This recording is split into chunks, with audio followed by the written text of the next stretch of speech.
काही दिवसापासून जोरदार पावसामुळे शेतकऱ्यांचं सोयाबीन आणि कापसाच्या पिकाचं मोठ्या प्रमाणात नुकसान झालं आहे। त्यामुळे अमरावती जिल्ह्यातील धामणगाव शहरातील संभाजी ब्रिगेड यांच्या वतीने तहसीलदार व तालुका तथा कृषी अधिकारी यांना निवेदन देण्यात आलं, ज्यामध्ये त्यांनी सांगितले की शेतकऱ्यांना 50,000 हेक्टर नुकसान भरपाई देण्यात यावी।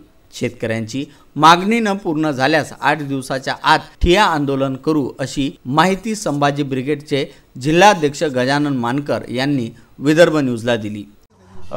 धामणगाव तालुक्यातील परतीच्या पावसामुळे जे होणारे नुकसान आहे शेतकऱ्यांचे, जसे या सोयाबीनमुळे होणारे जे नुकसान आहे, सोयाबीनचे नुकसान झाले, कपाशीचे नुकसान झाले परतीच्या पावसामुळे, आम्ही तहसीलदार साहेबांना व तालुका कृषी अधिकाऱ्यांना निवेदन दिले आहे की तुम्ही याचे तात्काळ पंचनामे करा व सरकारला या नुकसान भरपाईची मदत म्हणून शेतकऱ्यांना पोहोचावा। हेक्टरी 50,000 रुपये शेतकऱ्यांना मदत म्हणून आपण द्यावी, ही तहसीलदार साहेबांच्या मार्फत आम्ही मुख्यमंत्री साहेबांना, महाराष्ट्र शासनाला आम्ही पोहोचवलेलं आहे।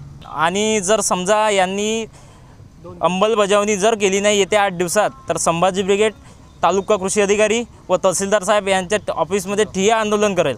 Bureau report, Vidarbha news.